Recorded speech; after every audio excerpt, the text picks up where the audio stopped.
السلام علیکم ویئرز، میں ہوں زاہد محمود اور آپ دیکھ رہے ہیں انفو گائیڈ چینل۔ آج کی اس ویڈیو میں حضرت فرخ رحمہ اللہ جو کہ تابعین میں سے آپ ان کا واقعہ سن سکیں گے۔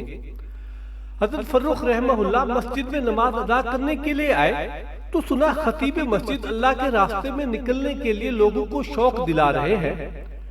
جی ہاں دوستو، یہ واقعہ آپ سن سکیں گے، لیکن جن احباب نے ابھی ہمارے چینل انفو گائیڈ کو جوائن کیا اور سبسکرائب نہیں کیا، آپ اس کو سبسکرائب کر لیں اور ساتھ میں لگے بیل آئیکن کو کلک کر دیں تاکہ اس طرح کی انفارمیٹو ویڈیو سب سے پہلے آپ کو ملتی رہے۔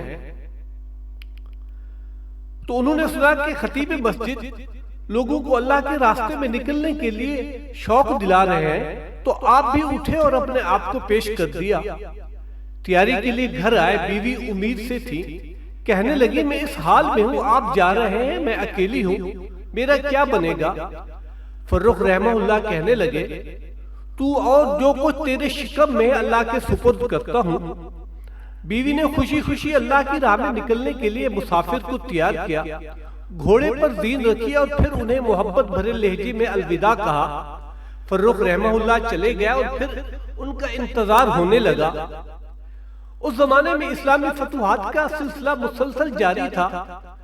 فرخ رحمہ اللہ کو اللہ کے راستے میں 27 برس گزر گئے۔ پیچھے ان کے ہاں اللہ نے ایک خوبصورت فرزند سے ان کی بیوی کو نوازا۔ ماں نے اپنے بیٹے کا نام ربیہ رکھا۔ ربیہ جب کچھ بڑے ہوئے تو ان کی اچھی انداز سے تربیت کی، اور پھر جب اس نے لکھنا پڑھنا سیکھا تو اسے قرآن و حدیث کی تعلیم دلانے کے لیے مدینہ منورہ کے اچھے معلموں کے پاس بھیجا۔ ان کی تربیت پر ماں نے سارا مال صرف کر دیا۔ ربیہ خود بڑے ہونہار طالب علم ثابت ہوئے اور پڑھ لکھ کر خوب مقام پایا۔ علوم قرآن، حدیث، فقہ اور ادب سبھی میں اللہ تعالیٰ نے انہیں کمال بخشا۔ پڑھنے کے بعد پڑھانا شروع کیا تو ان کا حلقہ درس بڑھتا ہی چلا گیا، اور یہاں تک کہ مسجد نبوی صلی اللہ علیہ وسلم میں باقاعدہ سے علوم دینہ سے سیراب ہونے والے نوجوان طلباء کے علاوہ بہت سے بڑی عمر کے لوگ بھی ان کے حلقہ تعلیم میں آتے۔ مدینہ اور گرد و نواح میں ان کا علمی چرچا عام تھا۔ پھر ایک روز رات کی کچھ ساعتیں گزری تھی کہ ایک گھڑ سوار کچھ سامان گھوڑے پر لادے مدینہ منورہ میں داخل ہوا۔ سوچوں میں مگن تھا، سوچتا تھا کہ میرا گھر وہیں ہوگا یا جانے کہاں، میری بیوی زندہ ہوگی یا میرے جانے کے بعد میرے انتظار میں کسی اور دنیا میں جا بسی ہوگی۔ وہ امید سے تھی اس کے ہاں اولاد کیا ہوئی اور اب کس حال میں ہوگی۔ سوچوں کہ یہ دائرے بنتے بنتے یہ بوڑھا آدمی اچانک ایک گھر کے سامنے کھڑا ہو گیا۔ اس کے دل نے کہا یہ گھر تو تیرا ہی گھر ہے۔ چند ثانیے وہ رکا اور پھر آگے بڑھ کر اس نے دروازہ کھولا اور پھر بے تکلفی سے اندر داخل ہوا۔ یکدم ایک نوجوان کی آواز نے اسے ٹھہرنے پر مجبور کر دیا۔ رات کی تاریکی میں تم میرے گھر میں کیوں گھس آئے؟ بوڑھے آدمی کی بھاری آواز بھری، مجھے میرے گھر میں روکنے والا کون ہو سکتا ہے؟ یہ تمہارا گھر نہیں، یہ میرا گھر ہے جس میں تم گھس رہے ہو۔ یوں ان دونوں کی آوازیں بلند ہونے لگی اور ان کا جھگڑا بڑھنے لگا تو گھر میں سوئی نوجوان کی والدہ کی آنکھ کھلی۔ اس نے جھگڑے کی نوعیت معلوم کرنے کے لیے جو باہر جھانکا تو اسے بیٹے کے ساتھ اپنا شوہر نظر آیا، اور اس نے وہیں سے اپنے بیٹے کو آواز دے کر کہا، ربیہ سنو، یہ تمہارے والد ہیں، اپنے ابا کو مرحبا کہو۔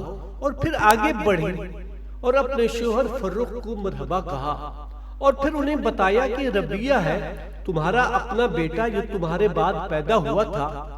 اب تو منظر ہی بدل گیا، دونوں باپ بیٹا باہم مل رہے ہیں، ایک دوسرے کو خوشی سے دیکھ رہے ہیں، ایک دوسرے کے ہاتھ اور پیشانی چوم رہے ہیں، اور یہ ساری رات اسی طرح باتوں میں اور حال احوال لینے میں ہی کٹ گئی۔ اسی اثنا میں فرخ رحمہ اللہ نے پوچھا، وہ کثیر رقم جو میں تمہیں دے کر گیا تھا اس کا کیا ہوا؟ بیوی نے کہا، آپ اطمینان رکھیں، ساری رقم محفوظ ہے۔ اتنے میں فجر کی نماز کا وقت ہو گیا۔ فرخ رحمہ اللہ اٹھے اور مسجد جانے سے پہلے ربیہ کو آواز دی، بیٹا نماز کو چلو۔ ربیہ کی ماں نے بتایا کہ ربیہ تو بہت پہلے مسجد چلے گئے ہیں۔ یہ مسجد میں پہنچی تو دیکھا کہ مسجد بھری ہوئی تھی۔ نماز پڑھی اور پھر سب لوگ اپنی اپنی جگہوں پر ادب سے بیٹھ گئے اور اپنے امام سے درس سننے لگے۔ یہاں بڑے بڑے عمائدین سلطنت بھی درس میں شامل تھے۔ فرخ بھی اپنی جگہ بیٹھے یہ درس سن رہے تھے اور خوب محظوظ ہو رہے تھے، لیکن پہچان نہ سکے یہ کون بزرگ ہیں جو مسند درس پر بیٹھے ہوئے ہیں، یہاں تک کہ درس ختم ہو گیا۔ فرخ نے اپنے ساتھ بیٹھنے والے سے پوچھا، درس دینے والے یہ رفیع المقام عالم کون تھے؟ اس نے حیران ہو کر کہا، سارا مدینہ ان کو جانتا ہے، آپ ان کو نہیں جانتے؟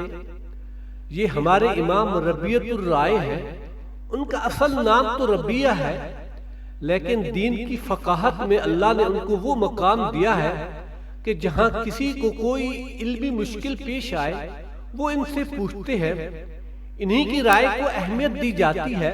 اسی وجہ سے لوگ انہیں ربیہ کی بجائے ربیعۃ الرائے کہتے ہیں۔ فرخ رحمہ اللہ نے کہا، لیکن تم نے مجھے ان کا نسب بن فلاں وغیرہ تو بتایا نہیں۔ تو اس شخص نے کہا، ہاں سنو، یہ ہے فرخ کے بیٹے ربیعۃ الرائے۔ یہ سنتے ہی فرخ کی آنکھوں سے آنسو چھلک پڑے۔ وہ دوسرا شخص نہ جانتا تھا کہ یہ آنسو کیوں بہہ پڑے۔ پھر جلدی سے فرخ رحمہ اللہ گھر آئے اور خوشی میں پھولے اپنی زوجہ سے کہنے لگے، میں نے آج تک اتنی عزت کسی کی نہیں دیکھی جس قدر ہمارے بیٹے ربیہ کو اللہ تعالیٰ نے دی ہے۔ اللہ تعالیٰ کا لاکھ لاکھ شکر ہے جس نے ہمارے بیٹے کو اتنا بڑا مقام عطا فرمایا۔